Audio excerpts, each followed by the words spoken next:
बिस्मिल्लाहिर्रहमानिर्रहीम नामदो व नुसल्ली अला रसूलिल करीम।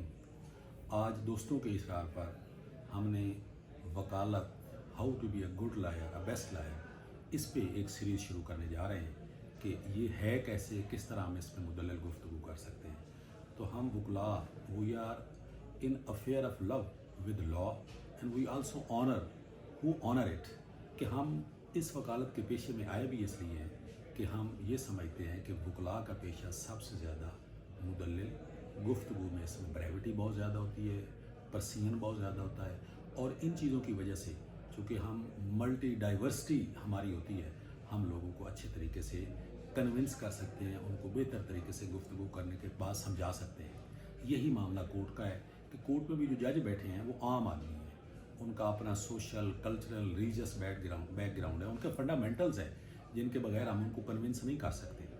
फर्स्ट ऑफ ऑल तो हमें ये करना है कि हमें फैक्ट्स पर मास्टरी होनी चाहिए। हर सूरत फैक्ट्स 1, 2, 3, 4 कई दफ़ा हमें प्रिपेयर करने चाहिए, और सबसे बेहतर फैक्ट्स जो है वो लॉयर के अलावा कोई नहीं जान सकता, और उनको कंसाइज ब्रेविटी के साथ कोर्ट में पेश करना चाहिए।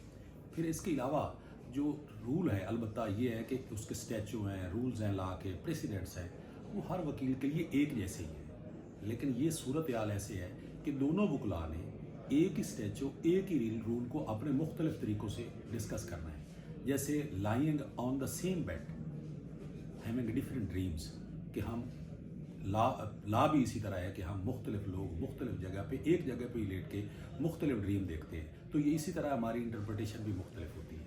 अब इस इंटरप्रटेशन के लिए हमें क्या क्या करना होगा? फर्स्ट ऑफ ऑल तो हमें कुछ चीज़ें हैं जिन पे हमें हर सूरत में डिवोट करना होगा कि इन चीज़ों में हमें बेहतर होना चाहिए। प्रोफेशन में क्या है? डिवोशन है, डिवोशन होनी चाहिए हमें इस प्रोफेशन में सबसे ज़्यादा।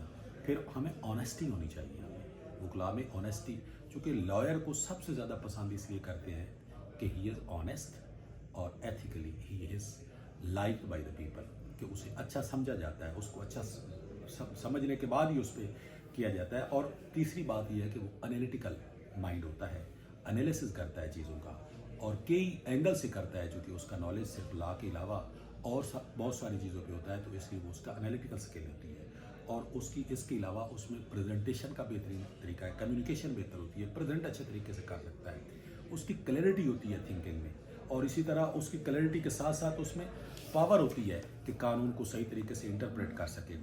उसका फ्यूचर भी उसको इल्म होता है कि लॉ के जो फ्यूचर में किस तरह इसको हमने स्टडी करना है, क्योंकि लॉ हर वक्त चेंज होता रहता है, स्टैटिक है, स्टैटिक नहीं है, ये एवर इवॉल्विंग है। जैसे लॉ इवॉल्व होता रहता है, इसी तरह वकला की सोच, उनकी जो पॉलिशिंग है वो भी बेहतर होती है, और डीप इंसाइट नॉलेज इनमें होता है वकला में। इसी तरह थरोली ये जो लेटेस्ट लॉ पे डेवलपमेंट होती है उनसे भी आगाह होते हैं। तो हम ये सीरीज़ इंशाल्लाह जारी रखेंगे, और अब इसके बाद हम ये देखेंगे कि वकला किन किन चीज़ों के लिए उनको हर सूरत तवज्जो देनी चाहिए कि कोर्ट को कन्विंस करने के लिए। तो हम एक एक चीज़ को इसके बाद इंशाल्लाह इलाबोरेट करेंगे।